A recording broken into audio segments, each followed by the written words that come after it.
تو اس کی بلائیں اور مصیبتیں اس سے زیادہ ہوتی ہیں. تو خان کے ایمان کا لیول ہے آپ کو پتہ ہے، اسی لیے 1 سال ہو گیا وہ اپنی تکلیف پر بات نہیں کرتا، کبھی اسپتال جانے کی نہیں، حالانکہ چاہیں تو بہانہ کر کے اسپتال چلے جائیں. اب ریاست کا جو جبر ہے، ظلم ہے، اپنے اوپر، خاندان کے اوپر، دوستوں کے اوپر، پارٹی کے اوپر، چاہنے والوں کے اوپر، عوام کے اوپر، اور سب سے بڑھ کر جو خواتین پر جو ظلم. ابھی عالیہ حمزہ کی اس تپتی دوپہر میں، جون جولائی کی گرمی میں، لوہے کی بنی ہوئی دیواروں کی پریزن وین میں گھنٹوں یہ لوگ دھوپ میں جان کے کھڑا کرتے ہیں، گرمی میں تندور کی طرح وہ بنی ہوتی ہے، سلگ رہی ہوتی ہے اس آگ میں. لیکن ہوتا کہ جب وہ صنم، عالیہ، ڈاکٹر یاسمین راشد نکلتی ہیں ہنستی مسکراتی، انہیں آگ لگ جاتی ہے ان کے سینوں پر. اب اسی طرح خان کو جب دیکھتے ہیں مسکراتے دیکھتے ہیں، ان کی نیندیں حرام ہو جاتی ہیں. پھر یہ جانی واکر اور سوڈے کی بوتلیں، اور ساتھ آپ کو پتہ ہے نیند کی گولیوں کے پھکے مارتے ہیں، مطلب انہیں نیند نہیں آتی. پھر ادھر خان صاحب درود شریف پڑھ کے آرام سے سو جاتے ہیں. تہجد کی نماز خان کی روٹین ہے، پھر فجر کی نماز، اور پھر 11 بجے تک خان سویا رہتا ہے آرام سے، ناشتہ اپنا دلیے کے ساتھ اور ایکسرسائز کتابیں. ابھی ایک اور آپ کو بات بتا دوں کہ عمران خان ایک کتاب بھی لکھنے کی تیاری میں ہے جو جیل سے لکھی جائے گی، اور یہ میرے خیال میں دنیا کی ان کتابوں میں شامل ہوگی.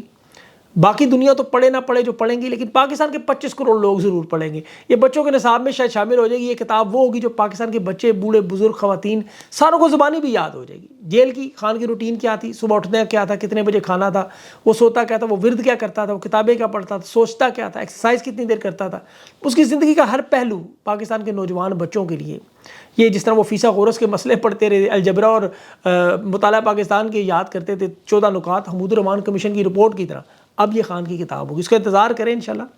لیکن پاکستان امریکہ کے میچ پہ میں نے ایک ٹویٹ کی خان کی رہائی کے متعلق کی. تحریک انصاف کے لوگ بھی پوچھ رہے تھے کہ اس کا خان کی رہائی سے کیا تعلق، مظالم سے کیا تعلق، یہ تو کرکٹ میچ ہے. دیکھیں کہنے کو تو کرکٹ میچ تھا، لیکن یاد رکھیں یہ اس دن ہوا جس دن 92 کا ایک ہی تو ورلڈ کپ ہم نے جیتا. خان پاکستان کا سب سے بڑا کرکٹ کا ہیرو، قید تنہائی میں جیل کی سہولیات سے اس کے 4 فٹ کے کمرے کی تصاویر ہیں. اب آپ ذرا خود سوچیں کہ آپ اگر ایک کرکٹر ہوں اور آپ کے ذہن میں یہ بات ہے کہ یہ کرکٹ کا دیوتا اور اس کا یہ حال کیا جا رہا ہے اس ملک میں، تو ہماری جیت ہار سے کیا فرق پڑتا ہے؟ سوچ تو آتی ہوگی، انسان ہے. اس کے علاوہ جو اصل مسئلہ تھا یہ نحوست اور بے برکتی ہوتی ہے. یہ اس لیول پر چھائی ہوئی ہے کہ آپ یقین کریں کوئی شعبہ اٹھا لیں، سیاست اٹھائیں، صحافت اٹھائیں، تجارت، معیشت، دفاع، سلامتی، کوئی ایک شعبہ آپ کو پاکستان نچلے درجوں پہ نظر آ رہا ہے. جس کا انچارج محسن نقوی جیسا بندہ ہو، جس کی وزارت داخلہ کا کام ہی صرف ہے کہ عمران ریاض کو حج سے روکنا، پاکستان کی اندرونی بقا اور سلامتی کے جو حالات وہ سارے کے سارے عمران خان کے اوپر لگا دینا، تحریک انصاف کی توڑ پہ لگا دینا. عمران ریاض کے خلاف یا سوشل میڈیا کے خلاف تو آپ کو پتہ ہے پھر انجام کیا ہوتا ہے، وہ امریکہ جیسا حالات. ہر چیز میں بے برکتی ہوتی ہے، کیونکہ نگران وزیر اعلیٰ سے سینیٹر، پھر وزیر داخلہ، پھر پی سی بی بننے کا یہ چیئرمین بنا نا، اس کی ذمہ داری ہے. پنجاب میں خوف اور دہشت کی فضا محسن نقوی نے بنائی، تو اس کے نامہ اعمال میں ظلم اور زیادتی ہے. تو جو ٹیم اس کے حوالے ہے تو اللہ نے پھر وہی تو لوگوں کو دکھانا ہے. یہ پاکستان کی پہلی تاریخی شکست تھی. اس میں قوم اچھا مجھے دکھی نظر نہیں آئی، دکھی سے زیادہ مذاق کا عنصر تھا، طنز کا تھا اور افسوس کا تھا کہ جھکی ہوئی مطلب میمز تھیں بڑی. ایسے لگ رہا تھا قوم ذہنی طور پہ تیار تھی، جھکتے تھیں. میچ امریکہ کے ساتھ تھا اور بڑی بڑی اچھی میمز آئی. قاضی صاحب کو بھی بیچ میں رگڑا لوگوں نے، مخالفین سے بلہ لیا، قاضی صاحب ان کا بھی بلہ لے لیں، پورا ساروں سے چھین لیں. سائفر لہرانے سے لے کے قومی سلامتی، مداخلت، سازش کی باتیں بھی اس میچ میں سنائی دی گئی. امریکی قوم کے ڈالروں کی چھن چھنا چھن دھنا دھن کی بازگشت بھی تھی.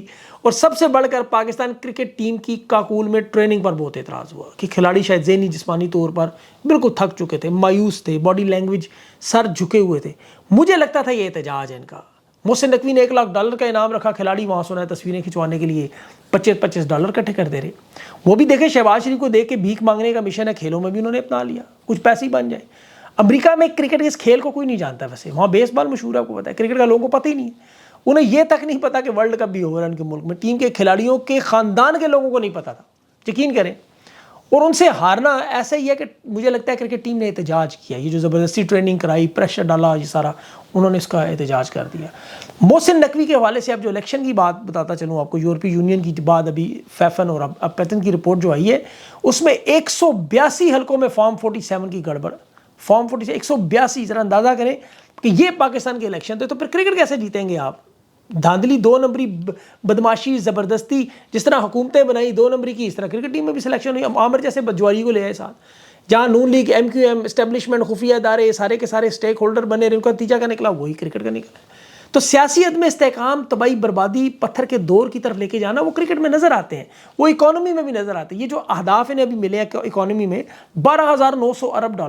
اب مجھے بتائیں جتنے بھی چھوٹ اور ٹیکس عمران خان نے دی تھی، مافیا دی، وہ سارے کے سارے انہوں نے ختم کر دی.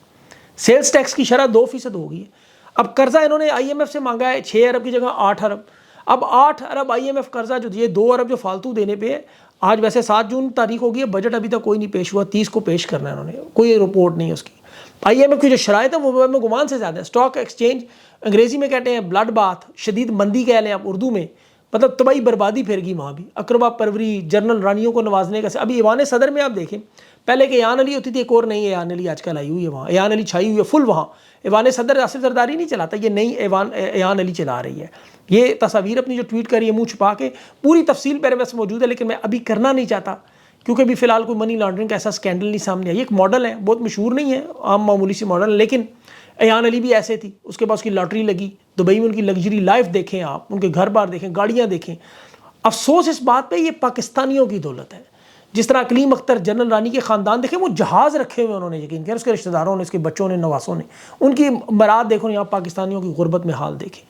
یہ اسی سلسلے کی کڑی ہے. اس کی میں تفصیلات آپ کو مزید ابھی فی الحال کسی وجہ سے بتا نہیں سکتا کہ ایوان صدر سے بہرحال ڈالر جو نکلتے ہیں جیسے پہلے لانچیں نکلتی نہیں, یہ بھی اسی سلسلے کی کڑی ہوگی. یہ مضبوط طاقتور لوگوں کا جو نیٹ ورک ہے. اب اس میں آپ کو یاد ہوگا اس کیس میں انسپیکٹر کو ہٹایا گیا, تفتیش سے معاملات کیے گئے, اس میں بھی یہ وہی واردات ہے. اب سینٹ میں آپ دیکھ لیں ذرا, ڈپٹی چیئرمین سینٹ موجود تھا, وہ پلوشا نامی خاتون جو ہے وہ ڈپٹی چیئرمین کی کرسی پہ بیٹھی ہوئی تھی, شبلی فراز چیختا رہا, وہ یہ ملک کیسے چل رہا ہے, یہ بالکل ویسے ہی چل رہا ہے جیسے جنرل جو ہے چلاتا رہا.